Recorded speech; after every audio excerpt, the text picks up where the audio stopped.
Evil gets strong when we get tired. Evil gets strong when we get tired.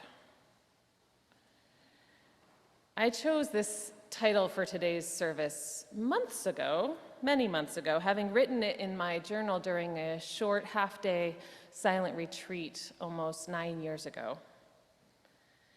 And though I'm not really positive if my memory is accurate, I have some memory of originally hearing these words from another preacher, from a woman who was preaching at the church I often used to attend in Oakland, California, where I lived before I came to Philly. It was a Catholic church in the Black church tradition, and it was around the corner from my home. Their sanctuary walls were adorned with images of Black saints and Black Jesus. Their congregation was warm and welcoming and queer-friendly. And yes, they let women preach there at this Catholic congregation. At the time that I heard these words, I think I took them in the spirit that the preacher meant them. She was saying that evil, that which is bad, that which is corrupt and harmful, that which shatters good. Evil gets strong when we get tired, because we are the people fighting evil, and we need to fight hard and continuously without rest in order to keep evil at bay. I'm pretty sure that that's what she meant. They were words of empowerment and words of fortitude, words that we must keep going because we have the power to keep evils in the world from growing strong when we give it our all. And in my memory, this woman preached from her experience as a Black person and in her tradition of Christianity to give her people the energy to carry on the good fight. My experience and tradition are different, of course, as a white woman in Unitarian Universalism. But though we don't often use the word evil in our faith tradition, this core belief, this belief that we must constantly keep fighting that which is bad, that which is corrupt and harmful and shatters that which is good, that we must constantly keep fighting evil. This is common to many of us as well, I think, even if we don't use those same words. Because we, as Unitarian Universalists, and maybe just Americans, tend to idolize hard work. And I mean that in the religious sense. We make an idol of hard work. An idol. Often, I think we tend to think that idol means like a false god, and I think that the real meaning of it is actually just honoring. I wrote it down. I should just read the words that I wrote. It means honoring something that is just part of the whole as the whole. Does that make sense? So idol isn't false God. It's not like God's over here and an idol is over there. It's like God is this and an idol is this. But we're saying that this is all of God. That's what idolatry is. It's honoring part of the whole, not the fullness of the whole. We worship hard work. We make an idol of hard work as if it is everything. We judge each other by whether we are hard enough workers. We judge ourselves harshly if we see even a tiny window in our lives when we took rest and we could have been working harder. We are proud of our hard work, and rightfully so. We tell ourselves often that it is our hard work rather than maybe our privilege or our luck that brings success into our lives. But when hard work is everything, when this tiny fraction of the whole is everything, God forbid we get tired, right? Being tired is a failing if hard work is everything.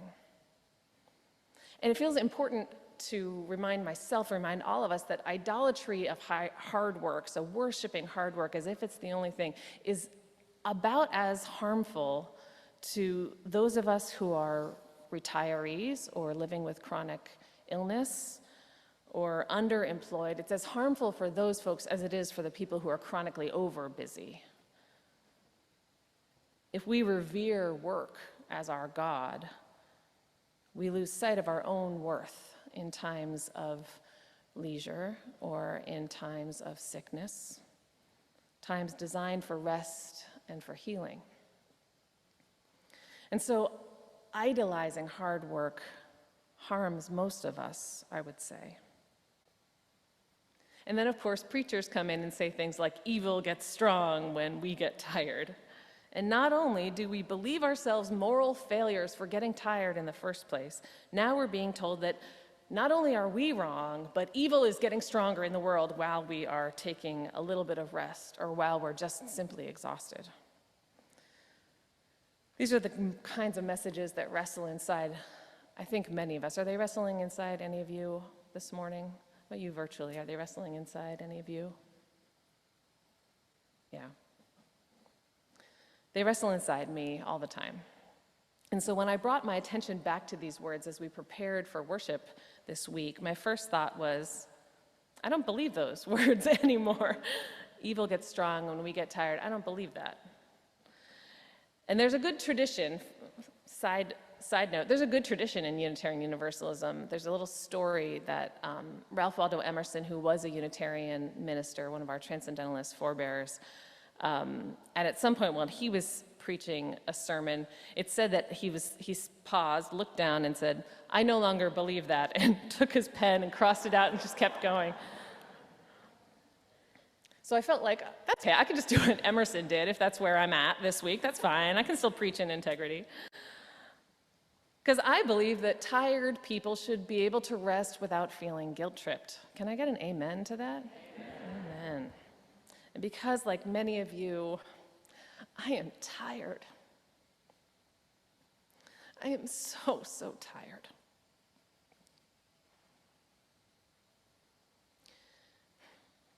When was the last time you had something to eat? I ask her, my best friend. Every time she calls me and she's feeling overwhelmed or angry or sad or defensive, she does the same thing for me. We ask each other, when was the last time you had something to eat? Could you have a snack now while we talk? We ask each other. We've developed this ritual over many years of knowing one another, because we both know at this point that it's about 10 times harder to respond with grace to an emotional upheaval when our blood sugar is low, or when our bodies are in pain, or when we're exhausted beyond words. And so when we answer the phone to talk to one another and talk each other down from lashing out or giving up or quitting or collapsing in on ourselves, the first thing we try to do for one another is to figure out how to tend to the physical needs that are not getting met in that moment. Try to get them met as we begin to talk through whatever the problem is. And this happens, I would say, almost weekly with my best friend and I. I'm sure our words of love and counsel to one another make a big difference in getting us back to a grounded place. That's why we call each other in these moments. We almost always are able to get back to a better place when we get off the phone. But I think that reminder to eat, to have a snack, or take some ibuprofen, or hold off on sending that furious email until you had at least some sleep, even if you can't get a full good night's sleep. I think those reminders are probably as important as our actual words in helping us get to a better place. Because the impulse to lead with our worst self, our most cutting self, or our hurtful self, or even our self-loathing, or our ready-to-give-up self, the impulse to lead with our worst self is stronger when we are tired, or when we're hungry, or when we're in pain, or when our emotional resources are low for any reason. Evil gets strong when we get tired, and we are tired, and the tired shouldn't be guilt-tripped for being tired.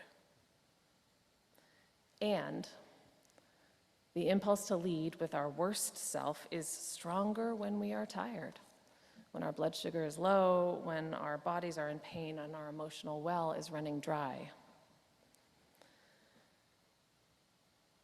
And so this is the tension I feel this morning. This is why I didn't simply cross out the title of the sermon and say I no longer believe that. Because I don't believe in capital E, evil, as a massive force in constant cosmic battle with capital G, good. You might, and that's fine here, but that's not really what I believe. And I don't believe that we need to kill ourselves with exhaustion in order to help the forces of capital G good triumph over capital E evil. But I do know that within myself, and I think within most of humanity, our worst impulses are stronger when our physical and our spiritual and emotional resources are running low. And so many of us are running on fumes, and whether we're hungry because of systemic poverty, or tired because we were up all night with a crying baby, or hurting because of a chronic illness, or if we're spiritually depleted because of the magnitude of oppression facing us in this world, or because of the length of this pandemic, it's harder for all of us to lead from our best selves when we're running on fumes. It takes more energy to be good in these moments. And sometimes that extra energy that's needed seems to just deplete us even more. And so, my friends, this is the question in front of us this morning. If evil, like lowercase e evil, not like big uppercase E evil, if evil, like the impulse to lead with our worst selves, like settling for the easy thing rather than the right thing, like allowing our perspectives to grow narrow, that kind of evil, like letting ourselves forget even one person on this earth's inherent worth and dignity. If this kind of evil gets stronger when we get tired, what must we do to be good? What must we do to be good?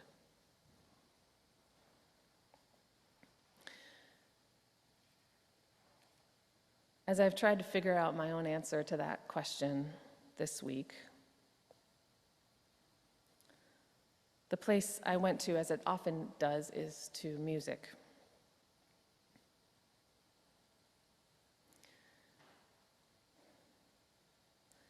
By faith made strong, the rafters will withstand the battering of the storm. These were words that we sang this morning in our opening hymn, May Nothing Evil Cross This Door. This is the first hymn in our hymnal, number 1 in our gray hymnal. It's a prayer sung that our faith, our individual faith and our faith community as a whole might be built sturdily enough to hold out the rain and the roar and the chill of the world, that the hearth within our faith can keep us warm and fill our souls with laughter and blossoming peace. That's what we sang this morning. Though the sheltering walls of our faith be thin, may they be strong enough to keep hate out and hold love in. That's what we sang. And to me, that is part of the answer. That there is power in building a strong spiritual life to help us hold on to what is best in us in those moments of life when we're inclined to lead with what's worst in us, when our resources are running low. Prayer and meditation practices can help us to do this. When we've built a practice to bring our attention to the present, which is what meditation is for many of us, so a practice of attention, or when we've built a practice of bringing our attention to what's most important, which is what prayer is often, a practice of attention or a practice of what is most important. When we have those practices as part of how we work in the world, we can draw on them in difficult times. We can turn to those practices when we spiral away from the present and into our greatest fears or furies. We can draw on those practices when there is so much that is crying out for our attention, so much seeking to distract us that we lose sight of that which matters most. And without a regular spiritual practice, it's a lot harder to return our focus to the present. It's a lot harder to return our focus to that which matters most, to our priorities. By faith made strong, the rafters will withstand the battering of the storm, we sing. Trying to build a shelter while the storm rages around us will not keep us very dry, right? Building a shelter amidst the storm doesn't work super well.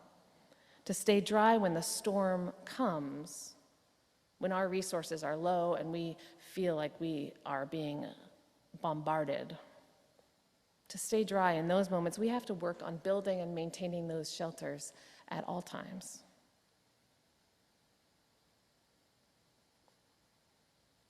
One part of my answer to that question came of how can we be good in this world when evil gets stronger in our worst moments. The second part of my answer came from the song that the choir actually just sang for us. But not so much from that song, but from the act of listening to a choir.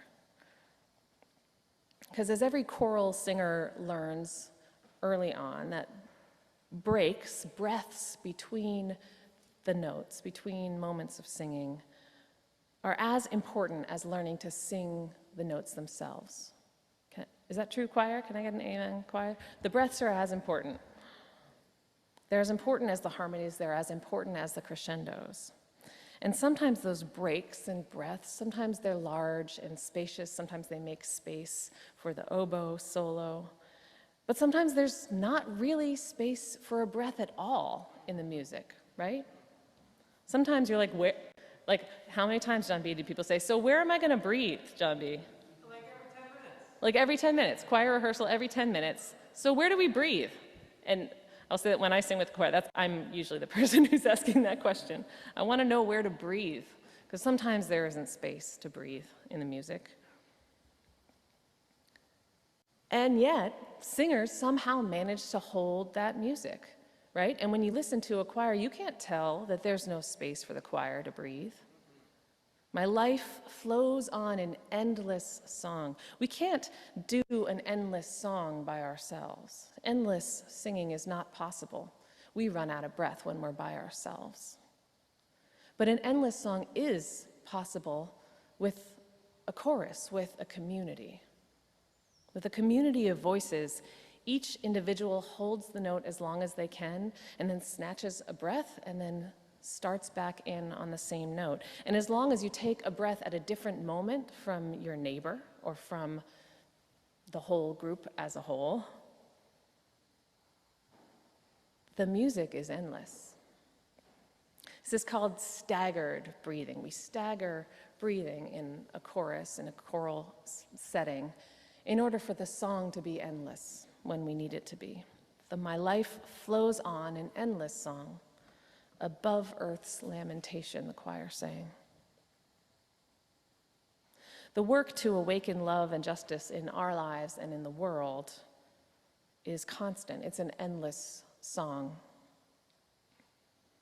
And we sing it above earth's lamentation, or maybe amidst earth's lamentation, amidst all the evils and the cruelties of the world. We are trying to create an endless song of love and justice in our lives and in the world. Love and justice in our lives and in the world. But none of us can do endless singing by ourselves. Each of us has to take breaks. Each of us needs those moments. And so that's my second answer to that question that we reflect on today. If little e evil gets stronger when we get tired, what must we do to be good? We must stagger our breathing, my friends. This is why it's important to have community, to be together with one another, to call up our friends and ask for help when we need it, to answer the phone when our friends call and say, when was the last time you had something to eat? How's your back feeling today? Could you take some ibuprofen while we talk? Maybe it'll kick in by the end of our conversation.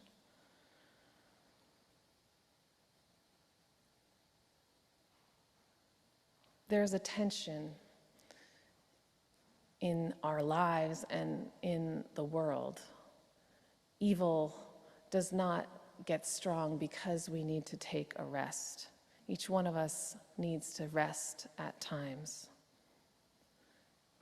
But it's important for us to lead with our best selves as much as possible, too. Both of those things are true. And so as we go forth into our week, my friend, I hope that you will listen to whatever the music is telling you this week. Faith practices can help us build those times of resilience when we are running on fumes. Communities can hold us when we've got nothing else to give. May we be a community of staggered breathers, of staggered resters, so that together we can create the endless song that will help make the world a more loving, a more just, a more awakened place to be. May it be so, and amen. Hi, I'm Reverend Hannah Capaldi. And I'm Reverend Abbey Tennis. We are the ministers at the First Unitarian Church of Philadelphia, where our mission is to awaken love and justice in our lives and in the world.